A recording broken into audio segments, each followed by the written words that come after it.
Bienvenidos a este resumen de la predicación del domingo 4 de agosto de 2019. Estamos hablando este mes de agosto sobre el tema abuso espiritual y salud emocional, un tema importante para todos los miembros de la iglesia. Y en esta ocasión, como primer tema, estaremos hablando acerca de lo que es el abuso espiritual en medio de la iglesia. Iniciamos entonces. Mateo capítulo 20, verso 25 al 26 nos dice: como ustedes saben, los gobernantes de las naciones oprimen a sus súbditos y los altos oficiales abusan de su autoridad. Pero entre ustedes no debe ser así. Al contrario, el que quiera hacerse grande entre ustedes deberá ser su servidor. Aquí el Señor Jesucristo está haciendo una diferencia clara entre los que gobiernan a nivel del mundo, los gobernantes que oprimen, la gente que está en autoridad, que abusa de su autoridad, y aquellos que trabajan dentro del ámbito de la iglesia. Y no está hablando aquí solamente a los pastores, sino a todo el grupo, a toda una congregación, a toda la iglesia. Cuando dice, pero entre ustedes, entre los discípulos de Jesucristo, y todos somos discípulos de Jesucristo, entre ustedes no debe ser así. Al contrario, el que quiera hacerse grande, el que quiera tener un puesto de autoridad en la iglesia, deberá ser el servidor, comenzando por el pastor. Así que hoy vamos a tratar de analizar qué es el abuso espiritual, y en estas primeras 3 diapositivas vamos a tratar de establecer un concepto. ¿Qué es el abuso espiritual? Consiste en aprovecharse, maltratar o manipular a una persona utilizando la Biblia o bien las reglas, los reglamentos, disciplinas internas de una organización específica, o utilizar aspectos espirituales para hacer esto, inclusive violando las leyes de un país.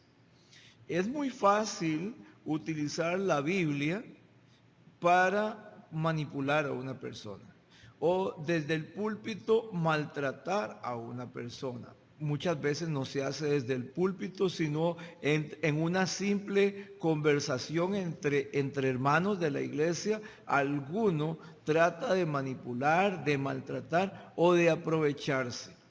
Entonces, este es un asunto no solo de liderazgo. Muchos pueden ejercer abuso espiritual en su familia, en la iglesia, sin necesidad de ser líder.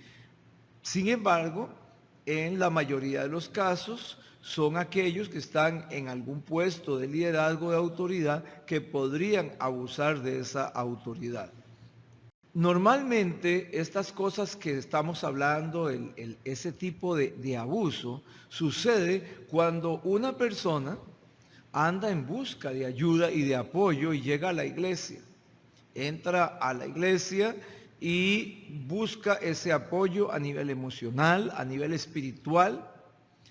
Y si no encuentra un ambiente sano, un liderazgo sano, lo que se va creando entre el liderazgo y esas personas es un vínculo de dependencia. Y es una dependencia no sana, en el cual el que abusa comienza a sacar algún tipo de provecho de esa persona. Algunas veces lo que se saca es provecho económico. O sea, se usa la Biblia o los reglamentos para manipular a las personas, para que den más allá de lo que pueden, para que se sientan en una obligación total en lo económico. Se puede llegar inclusive al abuso sexual, emocional o bien a establecer un poder sobre las personas para servirse de ellas. Entonces, encontramos muchas personas que vienen a consejería y le dicen a uno: pastor, es que yo estoy decepcionado de la iglesia porque yo perdí mi casa, porque yo perdí mis bienes, porque a mí me dijeron que tenía que dar un cheque de fe, porque en fin, tantas cosas que han pasado a nivel económico, a nivel sexual también, donde personas han sido sometidas, a nivel emocional, en el sentido de que hay una dependencia total de una persona. Y por supuesto, una de las que más se dan es cuando las personas, en una forma muy inteligente, son manipuladas para servir, y ya no, al final no están sirviendo a Dios, sino a un programa, están sirviendo a una persona, pero no a Dios, no están claros de cuál es su llamado, y entonces posteriormente se retiran desanimados de la iglesia porque se sintieron utilizados. Doy un caso muy común que escuchamos: personas que sirvieron, por ejemplo, en la alabanza, una joven que el pastor o el líder de la alabanza le impidió estudiar en la universidad porque tenía que poner el servicio a la iglesia primero. Y esto, si se aplicara también a los hijos de los líderes, pues no sería tanto, pero tal vez los hijos están en la universidad, pero los jóvenes de la iglesia no. Y resulta que esta joven no pudo ir a la universidad para servir en el canto, pero posteriormente esta joven se casó, empezó a tener niños, ya no tenía tiempo para ensayar, y simplemente le quitaron el lugar, se lo dan a otra joven y comienzan a hacer lo mismo, y esta persona quedó sentado en una silla sin participar más y habiendo perdido la posibilidad de desarrollar una profesión. ¿Cómo se sienten estas personas? Se sienten como una naranja que es exprimida al máximo, y cuando ya no da más jugo simplemente la tiramos a la basura y tomamos otra. Ese tipo de abuso se llama abuso espiritual. No está contemplado dentro de la Escritura. Realmente el servir al Señor es un llamado específico que tenemos todos. Cada miembro tiene una función dentro del cuerpo de Cristo y todos tenemos que ubicarnos en nuestro lugar, pero también tener vida propia. El abuso espiritual, como lo he dicho, no solo se da de parte de un líder, sino que puede darse entre miembros de una congregación, especialmente cuando esos miembros han sido abusados por mucho tiempo. Se establece en ellos una programación mental y espiritual, un paradigma mental que les hace creer que esa forma de actuar y de pensar es correcta, y comienzan a generar abuso en personas nuevas de la iglesia o en sus propias familias. Y eso afecta, enferma y destruye la iglesia. El Señor Jesucristo, en Mateo 23, 4, 7, habla muy fuerte a los religiosos de su época, a los líderes religiosos. Estamos hablando de los fariseos. Recordemos que en esa época estaban los fariseos, los saduceos, eran grupos religiosos, y acá comienza a dirigirse a estos líderes diciendo: atan cargas pesadas y las ponen sobre la espalda de los demás, pero ellos mismos no están dispuestos a mover ni un dedo para levantarlas.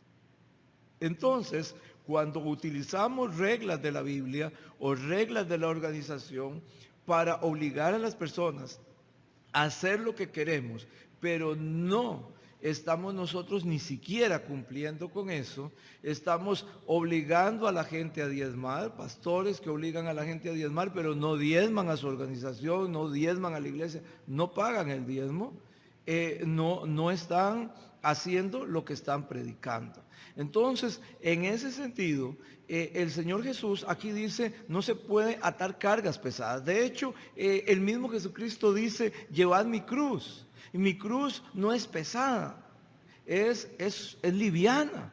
¿Por qué? Porque Jesús llevó en la cruz lo más pesado.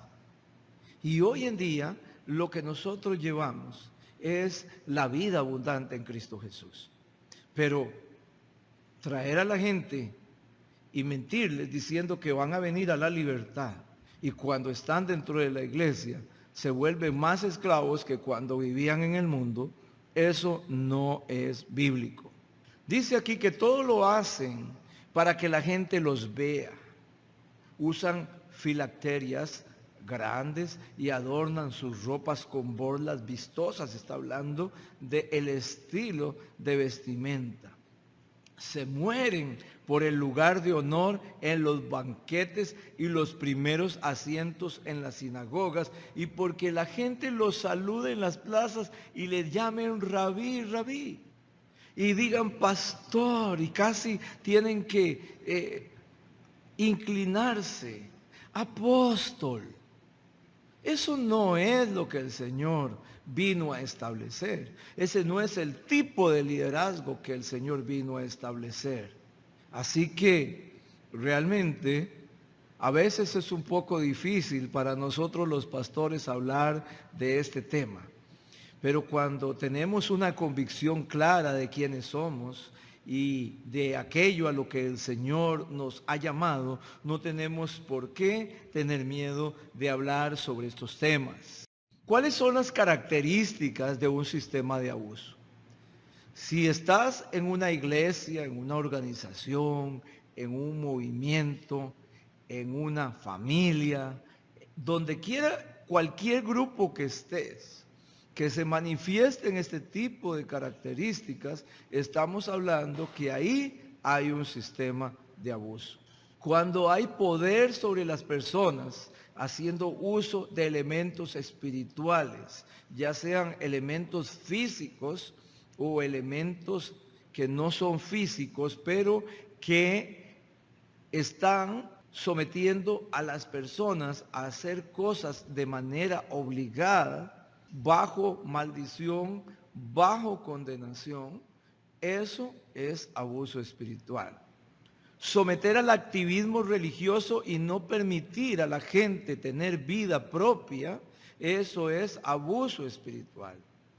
Las personas deben servir en la iglesia. Ojalá todas las personas que asisten a la iglesia estén sirviendo en algo, estén dándole al Señor su tiempo, pero en ningún momento pueden dejar de tener vida propia. Primero está Dios, después mi familia y después la iglesia. Dios no es la iglesia. Hay personas que trabajan tanto en la iglesia que ya no tienen tiempo ni para Dios ni para su familia. Así que en nuestra iglesia, si yo veo una persona que está en esta situación, le voy a detener.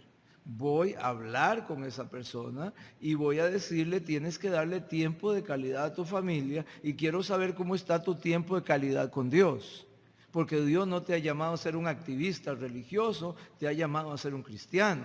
Y un cristiano tiene relación con Dios primero, relación con su familia y posteriormente todo eso se nota en su servicio en la iglesia.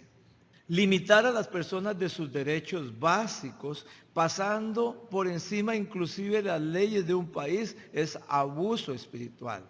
Hay muchas religiones, sectas que actualmente limitan a la gente aún en sus derechos más básicos. Les obligan a mostrar inclusive su cheque de ingresos. Le tasan los diezmos en forma obligatoria. Eso no puede ser. Les exigen cosas que la ley dice no pueden exigirles. Todas estas que estamos viendo son características de un sistema de abuso, hasta el punto de desequilibrar la vida de una persona, ya sea satanizándola Y cuando digo satanizándola, es que todo lo que hace es malo, todo lo que hace es del diablo, o espiritualizándola al extremo. O sea, diciéndole que las cosas que está haciendo son malas o buenas, utilizando la Biblia, pero tratando de que esa persona entre en un control completo. Entonces, en consejería nos hemos encontrado personas que tienen un Dios extraño, sirven a un Dios extraño, a un Dios que no está en la Biblia. Un Dios que alguien les creó en su mente y les dijo, este es tu Dios y a este Dios tienes que servir. Y este Dios es un Dios grosero, un Dios malo, un Dios que nunca está satisfecho, un Dios que quiere todo de ti y no te da nada. Ese no es mi Dios. Así es que analice cuál es su Dios. ¿Qué más tenemos en esas características de un sistema de abuso? Tenemos una estructura de gobierno donde solo unas pocas personas tienen la razón. A veces es solo el pastor, a veces es el pastor y su grupo, y todos los demás tienen que ser como las ovejitas del portal que hacían nuestros abuelos, que movían la cabecita diciendo amén, amén a todo. Esto es para las personas de nuestra iglesia. Yo recomiendo no deje su cerebro en el parqueo. Deje el carro en el parqueo y entre con su cerebro, escuche con su cerebro. Si algo no entiende o algo no está de acuerdo, pregunte. Nadie lo va a condenar o la va a condenar por eso.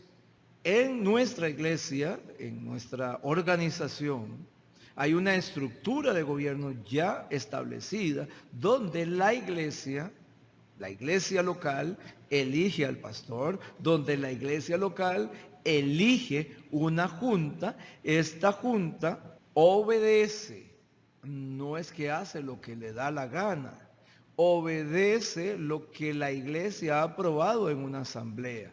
Por ejemplo, si la iglesia aprobó un presupuesto y el presupuesto tiene gastos fijos, el presupuesto tiene gastos variables y hay un porcentaje, por ejemplo, que va destinado al ministerio de los niños, ni la junta, ni el pastor, ni el tesorero puede tomar la decisión de transferir esos fondos a otro lado. No importa que no haya plata para pagar esto, para pagar al pastor. Tendrían que consultar a la iglesia o bien a la junta del ministerio que tiene autoridad sobre ese dinero de acuerdo a lo que la misma iglesia ha determinado.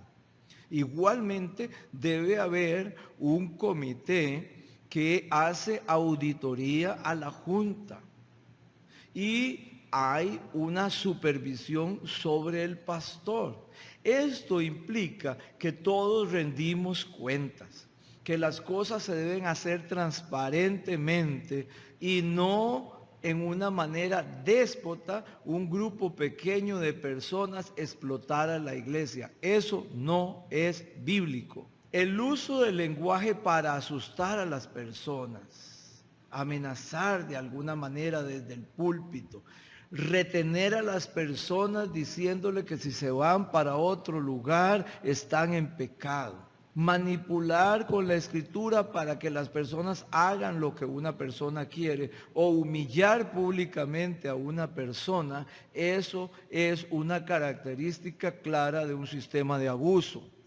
Participar en actividades de lo cual lo sucedido se debe mantener en secreto, retiros, encuentros. Especialmente, y esto es algo que es una regla en nuestra iglesia, cuando se trata de participación de menores de edad. No aceptamos que en los retiros un líder le quite o despoje a los menores de edad de sus celulares, evitando que ellos puedan comunicarse con sus padres. Los padres de familia tienen el derecho legal de mantener una comunicación permanente con sus hijos menores de edad mientras están en un retiro o en un encuentro.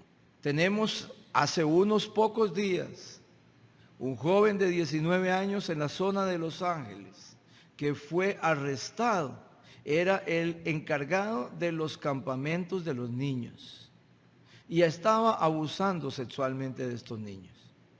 No podemos permitir este tipo de cosas.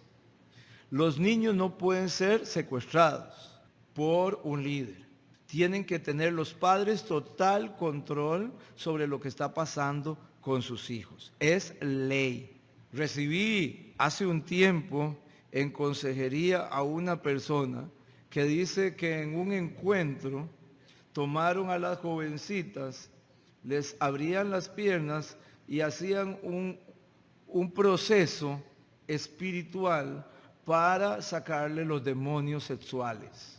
Posteriormente se les dijo que no podían contarle a nadie lo que había pasado en ese encuentro.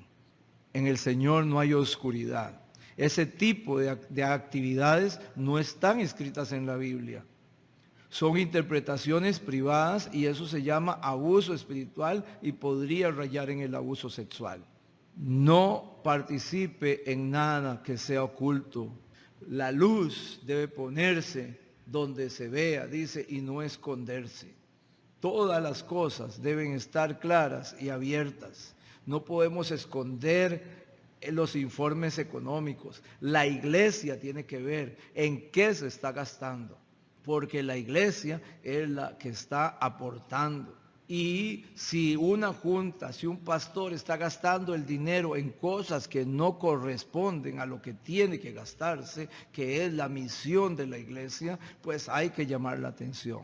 Así que otra característica es la manipulación del dinero por parte de una o pocas personas, haciendo uso en forma contraria a la misión de la iglesia establecida por la palabra de Dios. Por ejemplo, si usted tiene un negocio familiar y ese negocio familiar se dedica a hacer zapatos y a alguien de la familia se le ocurre tomar el dinero para hacer tacos y vender tacos, esa persona está mal porque tienen un negocio y tienen una misión, es hacer zapatos. Nosotros estamos en los negocios de Dios y Dios nos dio una misión y es una misión de salvar al mundo. Y todo el dinero, todo lo que tenemos, todo tiene que ser enfocado a la salvación, no a divertirnos, no a hacer fiestas, no a nada de eso. Para eso podemos recoger ofrendas especiales.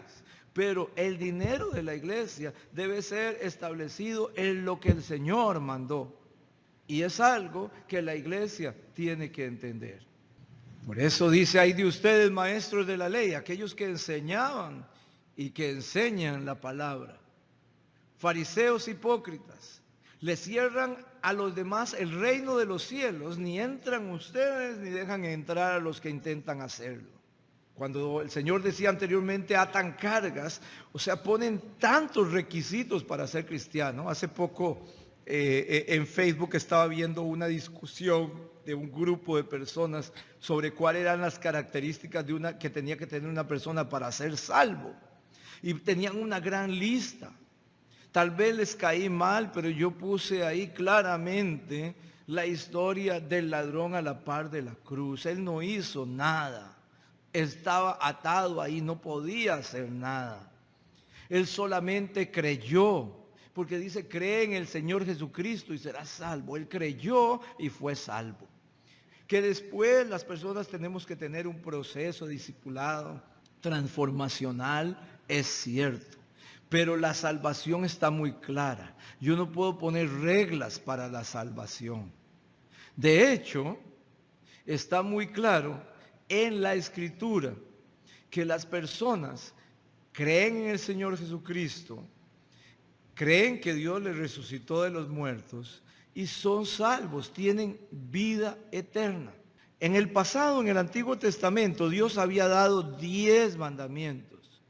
Cuando Jesús viene y habla aquí en Mateo 23:13, los fariseos tenían más de 650 reglas que habían hecho a partir de los 10 mandamientos. Y Jesús dice, no, esto no está bien, vamos a simplificarlo. Vamos a dejar solo 2 reglas. Amarás al Señor tu Dios con toda tu mente, con todas tus fuerzas, con todo tu ser. y a tu prójimo como a ti mismo. De esto depende toda la ley y los profetas. El Señor simplifica. Pero estos fariseos hipócritas ponen muchas reglas, muchos peajes en la carretera para que las personas puedan llegar a Dios. Y esto es abuso espiritual. Ahora, no es abuso espiritual que un líder no esté de acuerdo con usted o que tome una decisión a nivel de la iglesia o ministerio en la cual usted no está de acuerdo. Porque hoy en día, pues hay tantas posiciones que podría ser que usted no esté de acuerdo y pues usted no tampoco es el dueño de la iglesia. No puede decir, está abusando de mí porque no está de acuerdo conmigo. Sin embargo, se convertiría en abuso si esta persona, líder, y respeta su libre albedrío para hacer, estar o pertenecer, o bien para decidir sobre algo personal. Por ejemplo, si yo enseño acerca del diezmo y usted no quiere diezmar, es su problema, no es mío. Es un asunto personal. Usted tiene libre albedrío.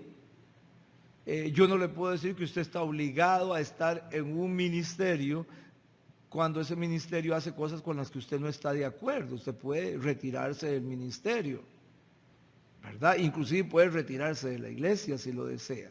Eso usted tiene toda la libertad. Pero si alguien trata de respetar ese libre albedrío, ahí sí se convierte en abuso. No es abuso espiritual si un líder le confronta por un pecado, por un mal comportamiento, por equivocaciones cometidas por usted, siempre y cuando lo haga con un interés genuino, con respeto y amor. ¿Cuándo se convierte en un abuso? Cuando a este líder le avergüenza, especialmente delante de la congregación, lo desacredita con los demás, lo amenaza o inclusive lo extorsiona emocionalmente. Voy a poner casos específicos que no están bajo esta regla, ¿verdad? Todo tiene sus excepciones. ¿Cuáles son las únicas excepciones? Las que dicta la misma ley de la República. En la mayoría de los países está obligado a denunciar, el pastor o cualquier líder, a denunciar el abuso sexual, físico o emocional en una persona que está en estado de victimización. Entonces, si yo como pastor no denuncio esto, yo me convierto en un cómplice y estoy sujeto a ser encarcelado junto con el que hace ese mal, ¿verdad? Entonces, aquí no se cumple esa parte, y sí tengo que denunciar. Un abuso sexual, por ejemplo, contra menores, inmediatamente hay que denunciarlo ante las autoridades, no de la iglesia, sino las autoridades del país para que esa persona sea procesada judicialmente. Igual si hay abuso físico sobre menores, sobre ancianos, por ejemplo, violencia familiar, hay que denunciarla, la violencia emocional. No pueden haber víctimas en nuestra iglesia. No pueden haber.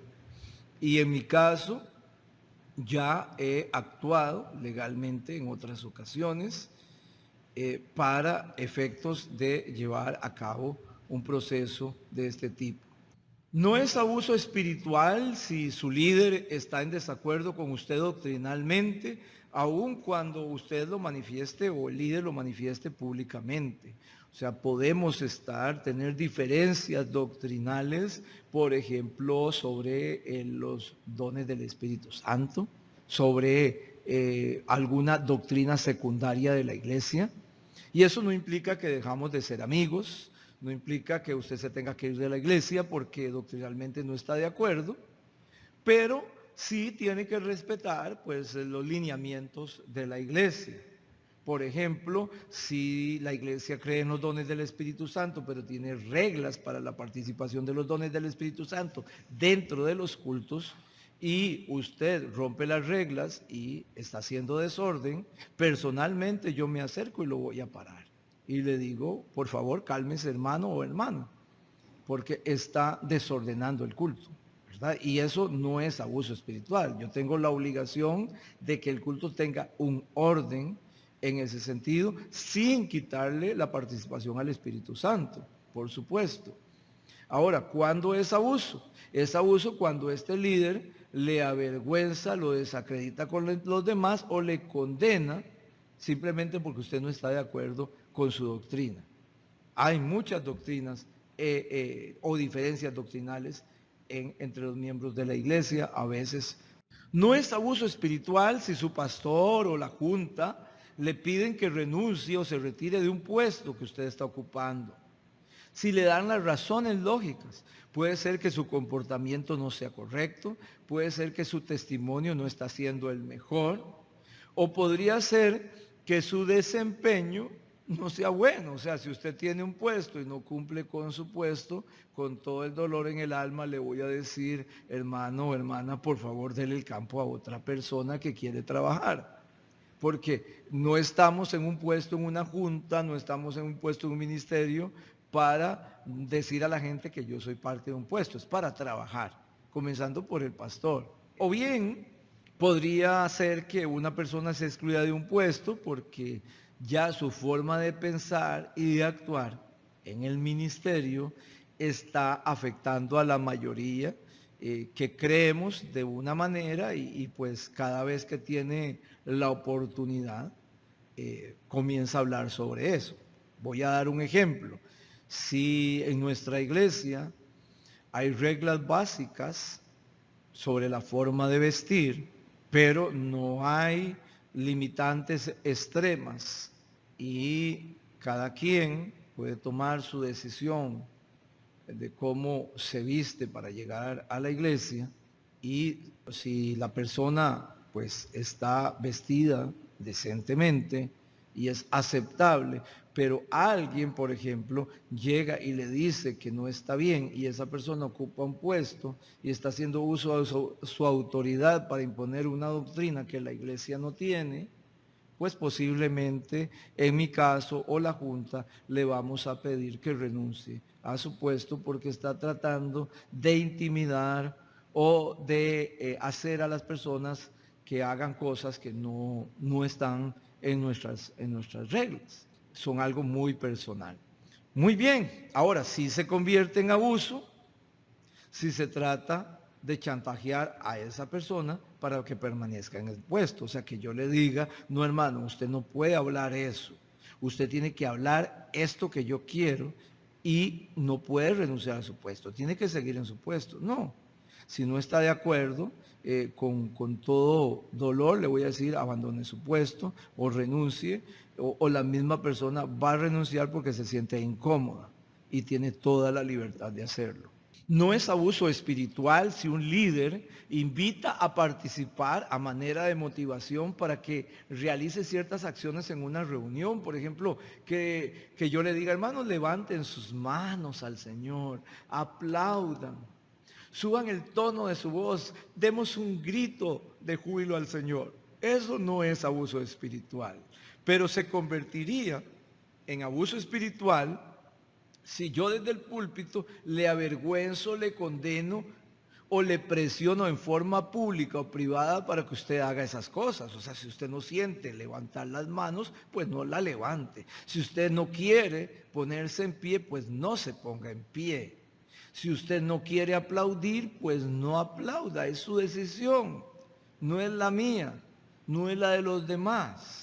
Entonces yo no tengo por qué avergonzarle desde el púlpito, condenarle o presionarlo para que haga algo así.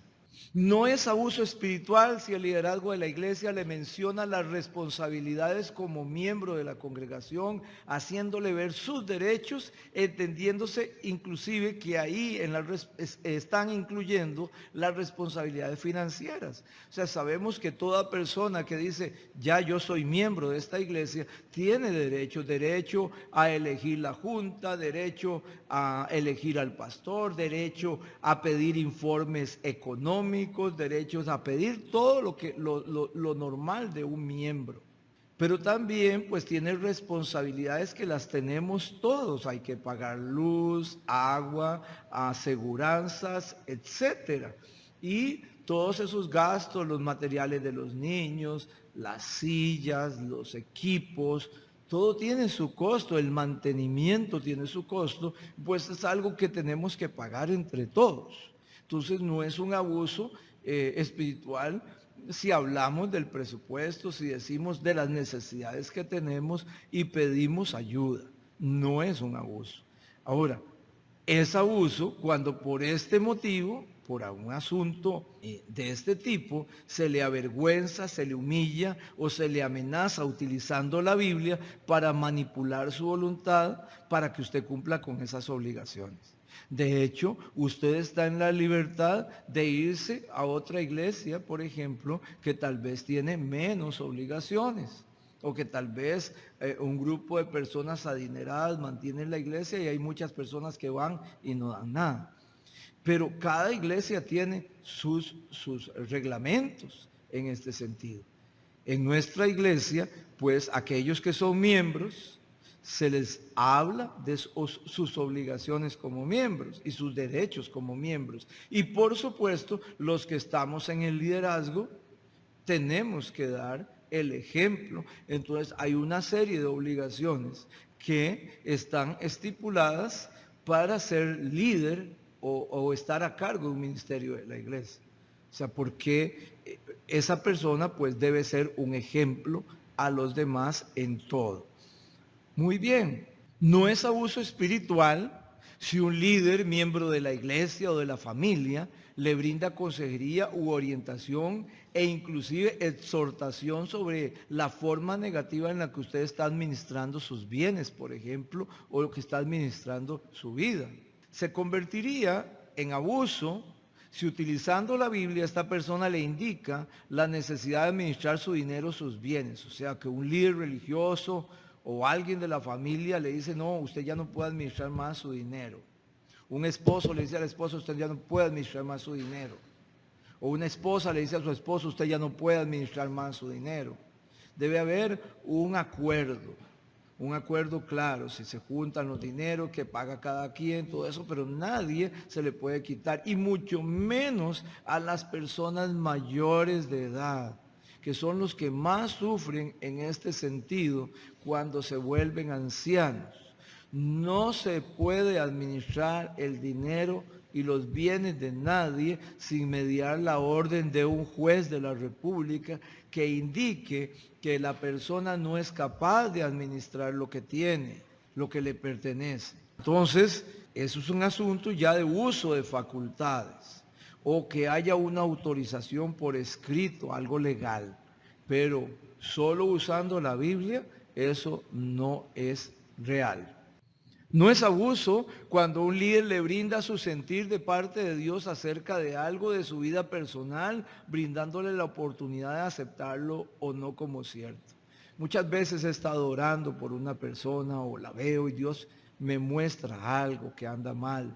Y yo me acerco y le digo, mira hermano, Dios me ha estado hablando acerca de tu vida y yo quiero decirte lo que el Señor me ha dado y la palabra que te está dando. Puedes aceptarlo o puedes desecharlo. Es tu decisión. Yo nada más cumplo con decir lo que el Señor me está mostrando. Y se lo digo en privado. Ahí no hay abuso. Se convierte en abuso cuando el líder ordena acceder a sus demandas, indicando que Dios es el que está hablando.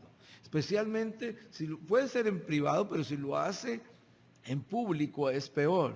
El Señor te dice así, tienes que hacer esto o esto, o tienes que dejar a tu mujer, o tienes que hacer esto con tus hijos, o tienes que entregar esto, o tienes que hacer. Eso no es bíblico. Hay de ustedes, maestros de la ley, fariseos, hipócritas, recorren tierra y mar para ganar un solo adepto, y cuando lo han logrado, lo hacen 2 veces más merecedor del infierno que ustedes. Mateo 23:15. ¿A qué se refería el Señor con esto? Desgraciadamente, cuando estos líderes religiosos que practican el abuso espiritual sobre las personas han logrado su objetivo, hacen que esas personas sean reclutadas bajo ese mismo tipo de pensamiento y lo empiezan a servir y a trabajar igual que su líder. Y entonces ya no es uno, sino varios que son abusadores dentro de la iglesia y dentro de sus familias. Por eso el Señor hablaba así a los maestros de la ley y fariseos, que eran los líderes de Israel en ese momento. Entonces, después de ver todo esto, quisiera que contempláramos algunos aspectos que están en la ley.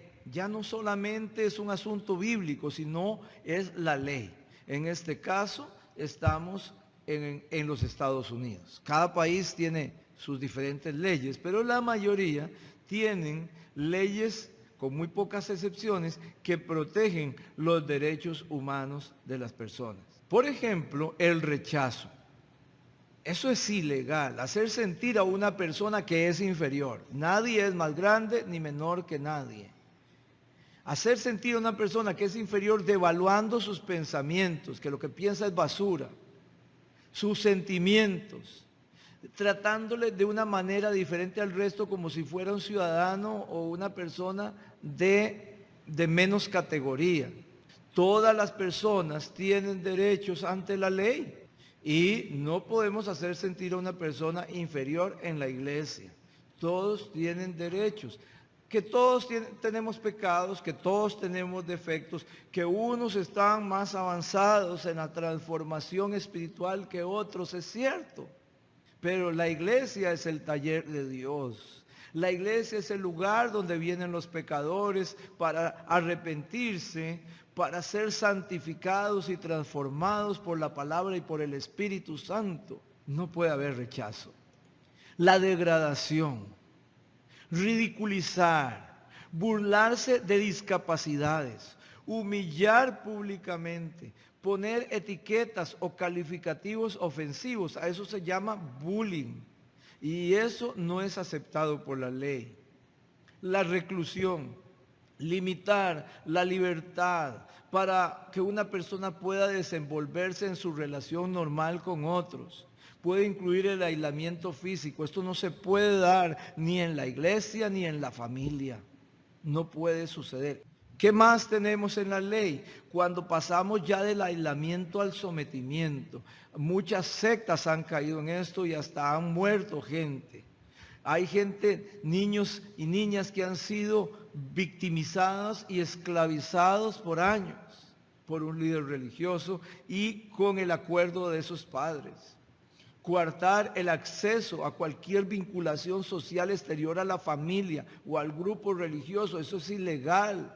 Encerrar a una persona y no dejarla salir, o a un anciano que es mayor de edad, es ilegal. Imponerle obligaciones inadecuadas o disciplinas que van en contra de la ley si no cumple lo que la persona o ese líder dice, líder religioso, líder familiar o lo que sea, es ilegal. Infundir temor. Esto consiste en intimidar y amenazar con agresiones físicas o psicológicas a las personas. El temor es el instrumento de Satanás, no puede ser el instrumento de un líder de Dios. Producir una disfunción intelectual es utilizar la Biblia para hacer que las personas crean en algo totalmente incorrecto para que me beneficie a mí. Esto puede ser a nivel sensorial, físico o un trastorno emocional severo que le produzca incapacidad a la persona para tomar decisiones, para tomar acciones y que se vuelva dependiente de un líder o de otra persona. Y por supuesto, tenemos que poner más énfasis en la atención de menores en la iglesia. Los directores y el personal encargado de la escuela dominical o ministerios que trabajan con personas menores de edad para atenderlas estarán obligados a denunciar cualquier sospecha razonable de maltrato o abuso cometido en contra de ellas. Estos deben avisar primeramente al pastor y la junta para que este grupo de liderazgo de la iglesia proceda legalmente como corresponde. Así que seguimos escuchando esa voz poderosa en el Evangelio de Mateo, capítulo 23, 33, cuando le dice a esos líderes: serpientes, camada de víboras, ¿cómo escaparán ustedes de la condenación del infierno? ¿Cuántas vidas destruidas hay por el abuso espiritual? ¿Cuántas personas no quieren volver a la iglesia? ¿Cuántas personas vienen o han venido a nosotros a consejería totalmente destruidos por este tipo de situaciones? El Señor no es ciego. Él está viendo lo que está pasando. Ahora sí, viene un mensaje claro, primero a los pastores y después a las ovejas. En Ezequiel, capítulo 34, versos 2 al 4, dice: ay de ustedes, pastores de Israel, que solo se cuidan a sí mismos. ¿Acaso los pastores no deben cuidar el rebaño? Ustedes se beben la leche, se visten con la lana y matan a las ovejas gordas, pero no cuidan del rebaño. No fortalecen a la oveja débil, no cuidan de la enferma, ni curan a la herida, no van por la descarriada, ni buscan la perdida. Al contrario, tratan al rebaño con crueldad y violencia. Este pasaje está hablando directamente a los pastores y su función. Nuestra función no es de crueldad y violencia hacia el rebaño, no es de adueñarnos y vivir en una forma cómoda de lo que ellos nos dan y ponerlos a nuestro servicio. Si usted lo que quiere son sirvientes, póngase una empresa, contrate un grupo de personas para que le sirvan y págueles un salario. Pero eso no es la iglesia. La iglesia es diferente. Nuestro trabajo es cuidar del rebaño, fortalecer a los débiles, cuidar a los enfermos, sanar las heridas y traer a los descarriados, buscar la oveja perdida. Ese es el trabajo. Pero aquí es duro el mensaje para el pastor, para los pastores, para los líderes que trabajan con la gente. Ahora, ¿qué dice el Señor a las ovejas?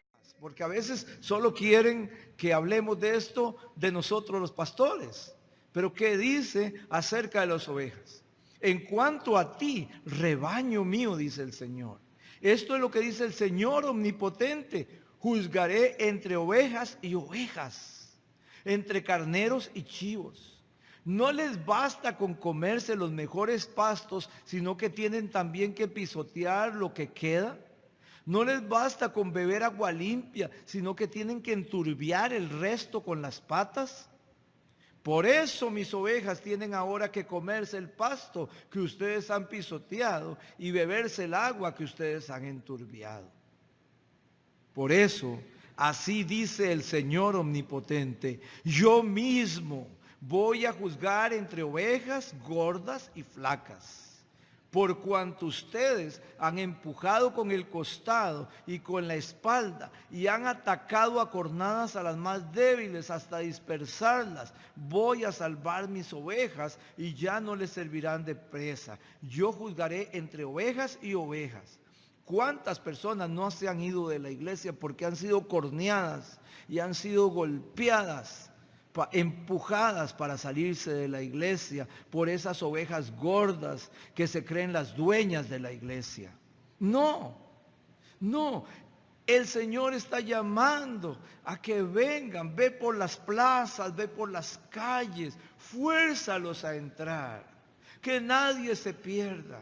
Es traer a los pecadores, es ensuciarnos con aquellas ovejitas que están recién nacidas. ¿O acaso usted no le cambiaría el pañal a un bebé que es su hijo, su nieto? Así hay ovejitas que todavía no pueden hacer las cosas bien, que hay que cambiarles el pañal, que se ensucian. ¿Cuál es la oveja correcta? ¿Cómo es usted como oveja? ¿O es como Caín, que cuando es enfrentado por Dios y le dice: Caín, Caín, ¿dónde está tu hermano? ¿Dónde está el hermano que venía a la iglesia? El hermano que se fue, el hermano que trataste mal, que lo condenaste por algo y se fue de la iglesia. ¿Dónde está? ¿Dónde está Caín, tu hermano? Y Caín respondió: ¿acaso soy yo guarda de mi hermano? El Señor te está diciendo, eres guarda de tu hermano, eres el cuidador de tu hermano. Debes preocuparte por ese hermano que está débil. Pero muchas veces lo que hacemos es juzgar. Ah, mira, cayó el hermano. Y hasta nos reímos. Eso no es correcto. Me acuerdo de un hermano que cayó y comenzó a andar tomando licor. Y yo iba pasando y de pronto vuelvo a ver y estaba sentado en la barra de la cantina del lugar. ¿Acaso a mí me importó? ¿Qué van a decir? ¿Qué van a pensar? Ahí estaba mi oveja tomando licor. Yo me metí y me senté a la par. Lo abracé y le dije, ¿cómo has estado? Te he extrañado. ¿Cómo puedo ayudarte? Dios quiere verte diferente. Dios quiere verte en victoria. Y comenzó a llorar. Se bajó del banco y salió conmigo y volvió a la iglesia. Entonces, ¿cuál es la idea? Pasar y decir, ahí vi a fulano tomando licor en la cantina y decirlo desde el púlpito o decirlo entre los hermanos o meterse y ensuciarse para sacar a una persona. No, hermanos, ¿estamos siendo fariseos hipócritas o estamos siendo verdaderos cristianos? De hecho, dice la Escritura, aunque el cuerpo es uno solo, tiene muchos miembros. Y todos los miembros, no obstante ser muchos, forman un solo cuerpo. Y el mismo apóstol dice que hay algunos miembros del cuerpo que tapamos con más decoro porque nos avergüenzan. Así que en el cuerpo hay de todo. 1 Pedro 4:10 dice que cada uno ponga al servicio de los demás el don que haya recibido, administrando fielmente la gracia de Dios en sus diversas formas. Aquí estamos en la iglesia para todos poner nuestros dones, lo que Dios nos ha dado, ponerlo al servicio de los demás, no por obligación, no porque alguien nos está obligando o condenando, sino porque amamos al Señor, porque amamos su obra. Por la gracia que se me ha dado, dice el apóstol en Romanos 12, 3 al 6, le digo a todos ustedes, nadie tenga un concepto de sí más alto de que el que debe de tener, sino más bien piense de sí mismo con moderación, según la medida de fe que Dios le haya dado. Pues así como cada uno de nosotros tiene un solo cuerpo con muchos miembros, y no todos estos miembros desempeñan la misma función, también nosotros, siendo muchos, formamos un solo cuerpo en Cristo, y cada miembro está unido a todos los demás. Tenemos dones diferentes según la gracia que se nos ha dado. Esto nos habla del respeto. Nos habla no de una codependencia enfermiza, sino de una interdependencia, donde todos dependemos de todos, donde somos un equipo, que nos respetamos y nos amamos.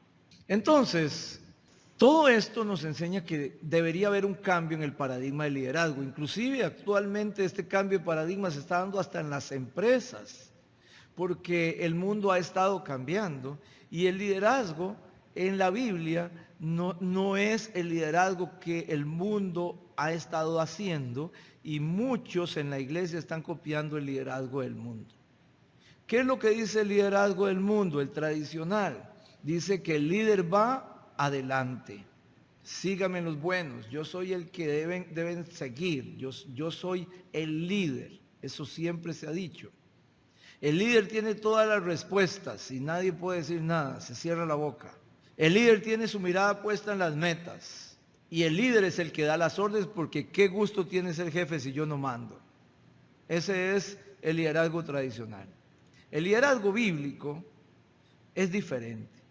En el liderazgo bíblico, la Escritura me enseña que el líder va atrás. ¿Por qué? Porque el líder va empujando y levantando a las personas. Si las personas brillan, el líder brilla. Es como el líder de un equipo de fútbol, un equipo de soccer o de cualquier equipo. Si el equipo brilla, el líder brilla. ¿Verdad? El líder va atrás empujando y levantando. El líder tiene todas las preguntas para poder empoderar a la gente a que haga las cosas. El líder no tiene su mirada puesta en las metas. El líder debe tener su mirada puesta en las personas. Hay líderes que les importa más un programa que una persona. Y eso no es bíblico. El Señor no viene por programa, ni por edificios, ni por nada de esto. Viene por personas. Y es nuestro trabajo preparar a esas personas para la venida de Cristo. El líder no es el que da las órdenes, el líder es un facilitador, un administrador de los recursos de Dios, un administrador de los talentos y los dones para poner a cada persona a trabajar en su lugar y poder ser un director de esa gran orquesta que es el cuerpo de Cristo. Así es que me gustaría ilustrar esto de un deporte muy famoso en mi país, Costa Rica, donde pues se asemeja una forma muy clara a lo que la iglesia está viviendo. Vivimos en aguas turbulentas, no estamos en un laguito muy tranquilo y bonito, con un buen paisaje. La iglesia va pasando por aguas turbulentas. Si notamos, ahí el líder va atrás, porque tiene que tener su mirada puesta en las personas, no en la meta, porque ni siquiera puede ver la meta. Las aguas son muy turbulentas. Si fuera adelante, alguien se puede caer y ni cuenta se da. Si ustedes ven a las personas, todos van remando, van felices, saben lo que tienen que hacer, han sido entrenados para las aguas turbulentas. Eso que ustedes están viendo ahí, sea un grupo pequeño o grande, eso es la iglesia. Y esa es la iglesia a la cual estamos tratando de pastorear. De este modo, algún día, todos llegaremos a la unidad de la fe y del conocimiento del Hijo de Dios, a una humanidad perfecta que se conforme a la plena estatura de Cristo. Efesios 4:13. Que Dios le bendiga.